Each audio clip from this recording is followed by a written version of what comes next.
आज हमने contractor association की मीटिंग जो है, हमारी जो कंट्रैक्टर एसोसिएशन सुनकोट है, इसकी 10 मेंबरी कमेटी भी हमने बनाई हुई है, जिसका काम ये है कि वो बाज़ाब्ता चेक करेंगे कि कौन सी डेट में कौन सी एनआईटी लगी है और कौन सी एनआईटी के ख़िलाफ़ जो है या उसके मुताबिक जो है कौन सी कंडीशन लगी है। आज हमें सुनने में आया है कि एक्शन पुंछ ने कुछ नाबार्ड के टेंडर लगाए हैं, कुछ पहले दिन लगाए थे, तो उसमें सिमिलर नेचर जो है वो 33% था, फाइनल से टर्नओवर 40% था। आज उसको चेंज करके उसको 80% किया गया है और 40% के बजाय उसको 33% के बजाय उसको 80% किया गया है। एक तो हम इसकी मजम्मत करते हैं। एक्शन साहब अगर कोई नए आर्डर थे, मेरे टेलीफोनिकली उनसे बात हुई है, अगर वो कोई आर्डर है तो हमें बताएं। इस आर्डर पर जो है हम कमिश्नर साहब से बात करेंगे और मैं आज इस एसोसिएशन की और आपके चैनल की वसादत से मैं कमिश्नर PWD R&B जनाब शलिंदर साहब से मैं ये गुजारिश करना चाहता हूँ और लेफ्टिनेंट गवर्नर साहब से ये गुजारिश करना चाहता हूँ कि हमारे ठेकेदार जो यहाँ पर हैं 3 साल की जो अलाटमेंट थी वो कैंसिल कर रहे हैं। 3 साल में उनकी पेमेंट ही नहीं हुई तो उनकी अलाटमेंट कैंसिल करने का कोई मुनासिब जवाज़ नहीं है। उनको उस अलाटमेंट को मुकम्मल करने के लिए पैसा वागजार किया जाए, लोगों के SDRF के पैसे पेंडिंग है वो वागजार किए जाएँ। उसके बाद कंट्रैक्टर्स का नाबार्ड का जो पैसा है वो वागजार किया जाए। जितने नए कंट्रैक्टर्स ने अपने कार्ड बनाए हैं, SC साहब के टेबल पर 1000 कार्ड पड़ा हुआ है। अब वो अपने क्लर्कों को मना करते हैं कि भाई नई फाइल ना लो। हाइड्रोलिक वाले SC साहब हैं, PHE के हैं, जिनकी जिप्सी लगाई है, वो लोगों को कार्ड वागजार करें। इधर से टेंडर फ्लोट हो गए। अगर कार्ड नहीं है, आपने बाइफर्केशन भी की है, एक पंचायत का दूसरी पंचायत में ना लगाए, तो ये काम किस तरह चलेगा? डेवलपमेंट किस तरह होनी है? हमने डेवलपमेंट के दुश्मन है। आप सीधा सीधा क्लियर करवाइए कि इसके लिए नियम बनने चाहिए, नए से नए फैसले, नए से नई टर्म्स एंड कंडीशन। कुछ लोगों के वेस्टर्न इंटरेस्ट हैं, वो नहीं चलने देंगे। काम वो होना चाहिए कि सब ठेकेदारों के हाथ में बात हो और सबको बराबर काम करने का। उसके बाद जो ठेकेदार हमारे इस मीटिंग में शामिल हुए हैं उनका शुक्रिया, जो नहीं हुए हैं मैं उनसे गुजारिश करूँगा कि आप एक नेक्स्ट मीटिंग हम रखेंगे, उसमें बैठकर मैं A क्लास वाले साथियों से गुजारिश करूँगा कि वो B क्लास और C क्लास के अगेंस्ट टेंडर ना डालें।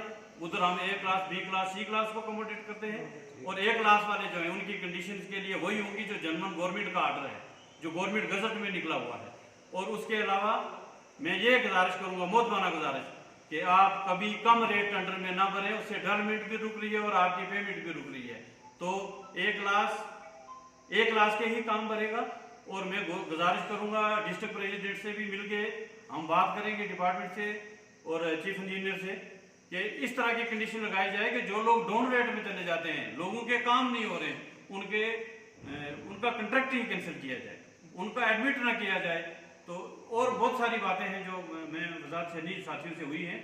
हमारा ये संघर्ष जारी रहेगा। हम नेक्स्ट मीटिंग में अगर देखेंगे और DC साहब को पर्टिकुलरली इन टेंडर्स में इंटरवीन करना चाहिए, देखना चाहिए कि डिस्ट्रिक्ट के अंदर क्या चल रहा है, या जितने SCs को आर्डर हुआ है, गवर्नमेंट आर्डर है कि लोगों को कंट्रैक्टर्स कार्ड इशू किए जाएं, क्यों नहीं किए जा रहे, इसके पीछे क्या इंटरेस्ट है, इसकी वजाहत जो है वो उनसे लें आप। तो आज की मीटिंग में सारे साथियों की वसादत से हमने कुछ डिसीजन लिए हैं। जैसे म्यूनसिपल कमेटी के अंदर हमने एक कंडीशन जो है वो इम्प्लीमेंट करवाई है कि बाहर से A क्लास या दूसरे लोग ना भरें क्योंकि डेवलपमेंट नहीं हो रही है टाउन की। तो इस तरह से कुछ फैसले लिए हैं, कुछ हम फर्दर लेंगे। तो मेरे सारे साथियों का मुतालबा फिलहाल यही है कि सरकार ने अगर पैसा दिया है, कार्ड बनाए हैं, तो हर साथी को अकोमोडेट होना चाहिए, ना कि उसमें कुछ लोगों के वेस्टर्न इंटरेस्ट को देख करके इस पर गवर्नमेंट को कड़ी नजर रखी। इसको जैसे आपने बात कही ABCD, इसको मुनज़्ज़म तरीके से इम्प्लीमेंट करने के लिए आपकी क्या लाएमल रहेगा पूरी यूनियन को कट? जैसे कि आज देखने में आया कि मोबेश 204 या 5 ठेकेदार हैं, तो काफ़ी कम तादाद में है यहाँ। और इस अपनी एसोसिएशन को मुनज़्ज़म करने के लिए क्या लाएमल रहेगा, जो कि अभी जैसा जहाँ तक हमने सुना है कि वीकनेसेस जो हैं वो काफ़ी रही हैं आप लोगों के बीच में? वीकनेसेस से मैं आपको ये बताऊँ कि देखिए, हमें गवर्नमेंट पोर्टल पर जिस वक्त टेंडरिंग हो जाती है उस वक्त इसका एक ये फैसला कर देना कि यहाँ A नहीं भरेगा, B नहीं भरेगा, उनको कानूनी हक है, वो भर सकते हैं। लेकिन हमने अपना समाज देखना है। मैंने कहा पहले भी कि मैं अपने A क्लास कंट्रैक्टर साथियों से गुजारिश करूँगा कि वो C, D के लेवल तक के जितने कार्ड हैं, जिस अमाउंट तक वो भर सकते हैं, वहाँ तक आप टेंडर ना भरिए तो इनकी सपोर्ट हो जाएगी। ये तो हमने अपना एक समाजी फैसला लेना है, एक एसोसिएशन का फैसला है। तो हमारे अगर साथी इतना बड़ा दिल रखें, देखिए इससे पहले भी हमारे सिलसिले जो है वो चलते रहे। आप देखिए कि मान लेते हैं कि एक पड़ोसी अगर भूखा है तो एक अमीर है, तो कई तरीके थे कि वो पड़ोसियों का ख्याल रखते थे, उसको पता भी नहीं चलता था। तो हमने सबको साथ लेके चलना है। तो मेरी ए क्लास साथियों से और बी क्लास से गुजारिश है कि वो अपने ए क्लास और बी क्लास की हदूद तक ही टेंडर बने, नीचे ना जाएं, ताकि ये भी रोजी रोटी खा सकें। ये तो हमारी जो है इनसे पर्सनल रिक्वेस्ट है। दूसरा आपने टोन की बात की, जिसमें आपने बताया कि 1,90,00,000 का जो टेंडरिंग हुई है और उसमें काफ़ी कम काम हुए हैं। तो ये क्या मसला है, ये किन वजूहात पर पूरे काम जो नहीं हो सके? बड़ा अच्छा सवाल किया आपने। मेरे तमाम साथियों और कौंसल के जहन में भी ये सवाल है। देखिए पिछली मार्च में हमारी अलॉटमेंट हुई थी। हमारे 5-6 ठेकेदार हैं यहाँ पर, जिन्होंने किसी ने 45 काम ले लिए हैं टोन रेट डाल के, किसी ने 40 ले लिए, किसी ने 35 ले लिए। अब वो बाहर से हमें मैसेज दे रहे कि ये काम हम नहीं कर सकते, आप अपने हिसाब से करवा लीजिए। तो मैं रिक्वेस्ट करूँगा हायर अथॉरिटीज़ को, टेक्निकल विंग को, कि इन लोगों के काम तो हो जाएंगे, हम इसका टेंडर रीटेंडर करवा लेंगे, लेकिन इनके रिस्क एंड कास्ट पर टेंडर लगाएं और इनकी CDR फॉरफिट करें। बल्कि मैं तो ये कहूँगा कि उनके कार्ड टर्मिनेट करने चाहिए, टर्मिनेशन ऑफ कॉन्ट्रैक्ट्स के आर्डर निकालने चाहिए और ब्लैक लिस्ट करके इनको घर भेजना चाहिए, क्योंकि इनकी वजह से पूरे टाउन की डेवलपमेंट रुकी हुई है। सरकार ने हमें बहुत पैसा दिया है, 5.5 करोड़ रुपए दिए हैं इस वक्त तक, जबकि हमारा इस टाउन में अभी भी मैंने जो 50 करोड़ तक के जो है प्रोजेक्ट मेरे तमाम काउंसलर साथी ने किए हुए, उनकी DPR बन रहे हैं। जब वो पैसा आ जाए उसको कंट्रैक्टर एंगेज करके अपने पास रख लें और काम लिंगर ऑन करें। काम ना हो तो ग्राउंड पर तो मुझे साथी नहीं छोड़ रहे, वो बोलते हैं कि भाई ये इम्प्लीमेंट क्यों नहीं हो रहे। इसमें एक्शन पुंछ का भी डिले है, चीफ साहब का भी डिले है। मैं अपने कमिश्नर साहब को कहूँगा कि वो सीरीज नोट लेना चाहिए इसके ऊपर।